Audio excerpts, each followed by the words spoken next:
ചേട്ടാ ഒരു ക്വസ്റ്റ്യൻ ചോദിക്കാം. ഒരു കുസൃതി ചോദ്യം. കുസൃതിയല്ല, എന്നാലും ചോദ്യം. ഒരു സാധനം ആ നമ്മുടെ ലെഫ്റ്റ് ഹാൻഡ് കൊണ്ട് മാത്രമേ പിടിക്കാൻ പറ്റൂ. എന്താ സാധനം? ബൈക്കിന്റെ ക്ലച്ച്. അതെന്ത് റൈറ്റ്? അത് റൈറ്റിലുണ്ട് പിടിക്കാൻ റൈറ്റ് ഹാൻഡ് പിടിക്കാൻ പറ്റില്ല. എന്നെ പോലത്തെ മണ്ണ് കുത്തിയ റൈറ്റ് ഹാൻഡ് പിടിക്കാൻ പറ്റും. അല്ല അതല്ല, പറ. ലെഫ്റ്റ് ഹാൻഡിന് മാത്രമേ പിടിക്കാൻ പറ്റൂ.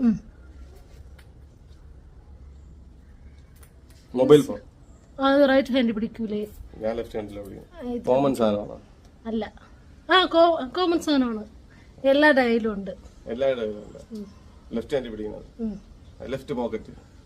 ഇങ്ങനെ അതെന്തൊക്കെ മറ്റേ കൈ കൊണ്ട് പിടിക്കാം. റൈറ്റ് ഹാൻഡിൽ എങ്ങനെ ലെഫ്റ്റ് ഹാൻഡ് കൊണ്ട് പിടിക്കാൻ പറ്റും. ലെഫ്റ്റ് ഹാൻഡ് ഏകദേശം അടുത്തെത്തി. പറ. പോക്കറ്റ്. ഈ പോക്കറ്റ്. അല്ല ഞാൻ പറയട്ടാ, റൈറ്റ് ഹാൻഡ്. Right hand. അതന്നെ ഞാൻ പറഞ്ഞത്. അയ്യോ ലെഫ്റ്റ് ഹാൻഡ് റൈറ്റ് ഹാൻഡ് ശരി, ഇന്നത്തെ കോട്ട കഴിഞ്ഞപ്പോ